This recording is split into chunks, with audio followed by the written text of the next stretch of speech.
यहाँ पर चरकेवालान, जोगीवाड़ा, गली पासवान, पूजा बीबी डोभर के तमाम मेरे बहुत ही मौजूद और सम्मानित नौजवान साथियों, भाई और बहन, क्योंकि वक्त की कमी है, मैं सुबह से ही चल रहा हूँ और मैं आपसे इस बात के लिए माफी चाहता हूँ कि मुझे आने में देर। लेकिन आज सिर्फ मैं बल्ली महारान के बारे में बात करूंगा। वो बल्ली महारान जो एक तारीखी इलाका और जिस चरकेवालान चौक से लेकर हकीम अजमल खां का हिंदुस्तानी दवाखाना और तमाम लाल कुआं, पंजाबी फाटक, तमाम मेरे साथी यहाँ मौजूद हैं। मैं उनसे माफी चाहता हूं कि सबका नाम मैं नहीं ले पा रहा हूं क्योंकि वक्त की कमी। लेकिन आज बल्ली महारान का हल्का क्या हालत उसकी हो गई।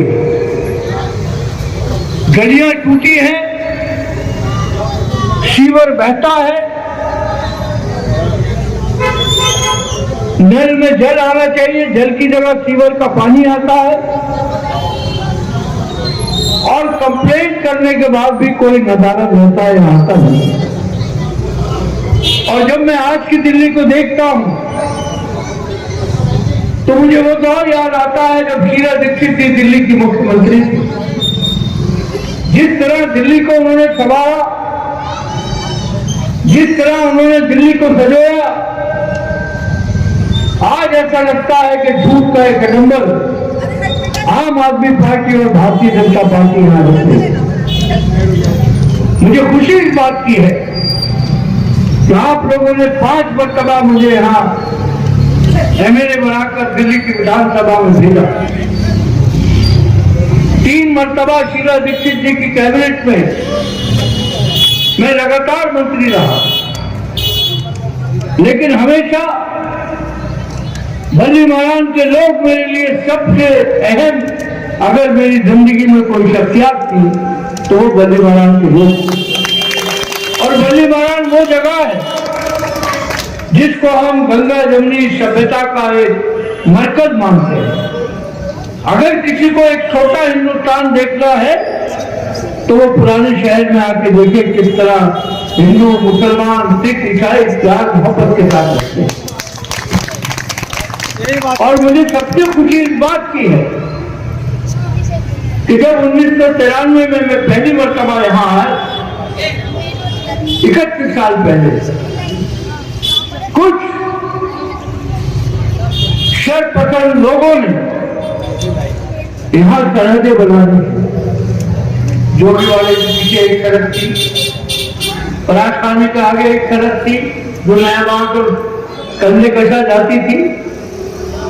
लेकिन मैं जब यहाँ विधायक बना तो मैं जानता था जब इस तरह का माहौल खराब होता है तो नौजवान बच्चों के दिमाग पर कब्जा। माँ जो है वो ये डरती थी कि मेरा बच्चा पता नहीं क्या हो जाएगा, घर लौटे जाएगा। और मैं अगर सबसे बड़ी उपलब्धि मैं अपनी मानूं इस 31 साल की, तो जो हिंदू मुस्लिम भाईचारा था उसके लिए मैंने हमेशा,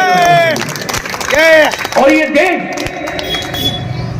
जब तक तमाम धर्मों के लोग एक साथ नहीं होंगे, जब तक मुख्तलिफ रंगों के फूल एक गुलदस्ते में नहीं होंगे तो वो गुलदस्ता नहीं चलेगा। हम हिंदू मुस्लिम एक साथ हैं। और यहाँ की सभ्यता, यहाँ की तहजीब, यहाँ का कल्चर, कहीं न कहीं उस कल्चर में बहुत तेजी से गिरावट आई। और अगर आपको याद हो 2013 के चुनाव में मैंने एक बात कही, मैंने कहा एक नया कल्चर तो यहाँ 2008 से पनपा, यहाँ लोग देगे लेकर और शीशियां लेकर घूमने लगे हैं, ये हमारी इस विरासत को खराब करेगा। आज कोई आपके रोजगार की बात नहीं करता। आज ये बल्ली महारान चश्मे की सबसे बड़ी मार्केट बन गई है। बल्ली महारान कंधे कटा चालू, उसकी वजह यह है कि आपकी भाईचारा, मोहब्बत आप आपस में एक दूसरे के प्रति प्यार, उसकी वजह से हम अपनी जिंदगी बिता। लेकिन आज जिस तरीके से कारोबार के ऊपर, चाहे छोटा दुकानदार हो या बड़ा दुकानदार हो, उसका कारोबार जिस तेजी से नीचे आया है, वो आप सब अच्छे से जानते हैं।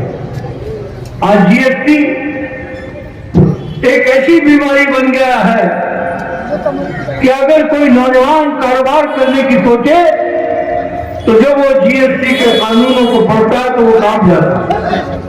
उसको लगता है कि अगर मैं कारोबार शुरू करूंगा तो जीएसटी वाले आ जाएंगे, इनकम टैक्स वाले आ जाएंगे।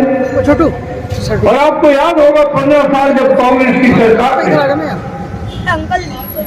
खास तौर से जब कोई त्योहार आता था, दिवाली आती थी, होली आती थी, ईद आती थी, उस समय तमाम अफसरों को ये डायरेक्शन दी जाती थी कि बगैर मंत्री की इजाजत के कोई किसी मार्केट में जाके देख नहीं जाए।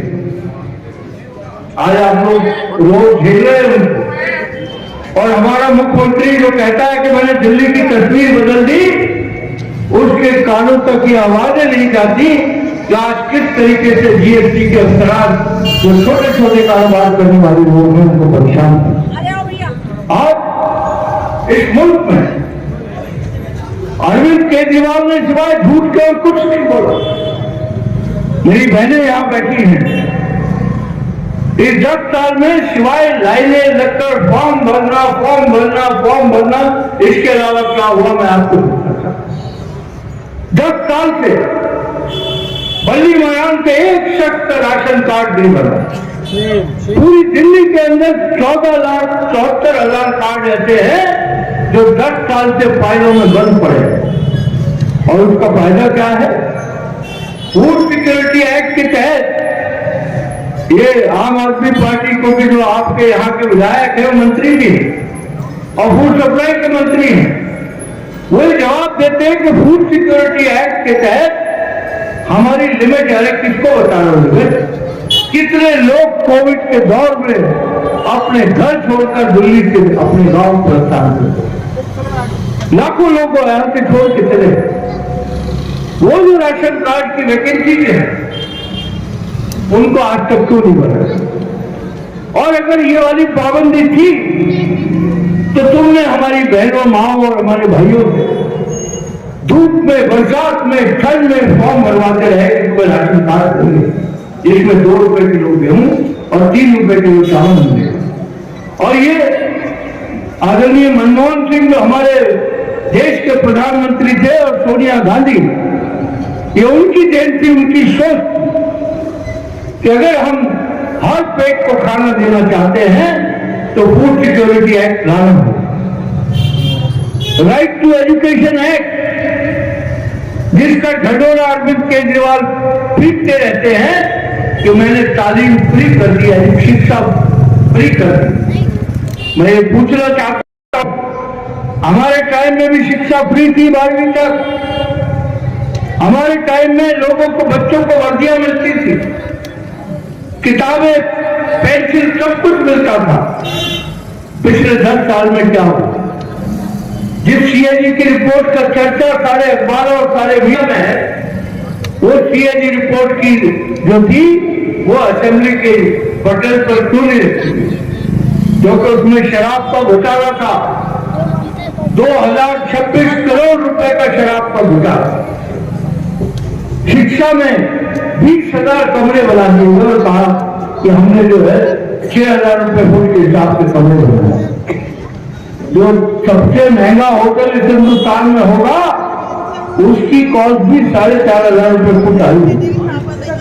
तो आज जो हालात पैदा हो गए, जिस तरीके से लोगों को गुमराह करने की बात की जा रही है, उसके बाद हमारी बहनों को कहा कि एक लेबर कार्ड अगर तुम भरोगे तो तुम्हारे खाते में 500 रुपए है। क्या एक से 550 रुपए लिए गए कि नहीं लिए गए? मैं आपसे पूछता हूं, किसी के खाते में 1 रुपया आया? तुम अगर जरूरतमंदों का मजाक इस तरह उड़ाना चाहते हो तो कांग्रेस पार्टी ने भी फैसला कर लिया है कि ये लड़ाई हम डट के लड़ेंगे। कांग्रेस पार्टी कोई 2-4 दिन की पार्टी नहीं है, 10-12 साल की पार्टी नहीं है, 140 साल पुरानी पार्टी है, जिसका अपना एक इतिहास है, जिसकी अपनी तारीख, जिसमें इस देश पे मर मिटने वालों ने फांसी के फंदे चूमे थे, छाती में गोलियां खाई।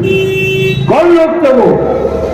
हिंदू, मुसलमान, सिख, ईसाई, ये तमाम लोगों ने देश के अंदर कुर्बानियां दी, तब हम आजाद हिंदुस्तान में साथ ले रहे हैं।